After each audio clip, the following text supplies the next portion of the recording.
আজ অনেক দিন বাদে আবার পুজো দিলাম, জানো তো। অনেক দিন পুজো দিই না, তাই কেমন যেন লাগছিল। তাই আজকে অনেক দিন বাদে সব ঠাকুরকে সাজিয়ে পুজো দিয়েছি। আর গোপুসোনারাও তাদের দিদির বাড়ি থেকে চলে এসছে। আর আজকে যেন সব ঠাকুর ঘরে এসে গেছে, তাই ঘরটা একদম জমজমাট। সবাইকে সুন্দর করে সাজিয়ে একই আসনে পুজো দিলাম। খুবই ভালো লাগছে। তুলসী মন্দিরেও জল দিয়ে এলাম। আসলে কি বলতো, এক আধ দিন পুজো দিই না ঠিক আছে, কিন্তু অনেক দিন পুজো না দিলে সত্যি মনটা ভালো লাগে না। আর দেখো, ঘর দুয়ারও গুছানো হয়ে গেছে। একটু বাইরের দিকে এসে দেখছি বৃষ্টি হচ্ছে, কিন্তু ভীষণ গরম আছে। আজকে মনাদি যা রান্না করবে সেটাই খাবো। আজকে আর রান্নার কাছে গেলাম না। আজকে আমার একটা কাজ আছে। অনেকদিন বাদে একটু ঘর সাজানোর জন্য কিছু করব।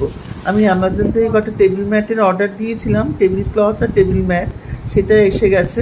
এই যে দেখো, এটাকে পেতে দিলাম। বেশ ভালো লাগছিল দেখতে, জানো তো। ওপর থেকে ট্রান্সপারেন্ট ম্যাটটাও পেতে দিয়েছি।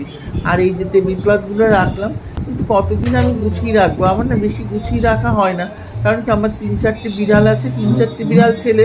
আর আমার বর আর আমার ছেলে দুজনে মিলে এই ছেলেদের মেজবাড়ির জন্য আমার কিছু গোছানোই থাকে না।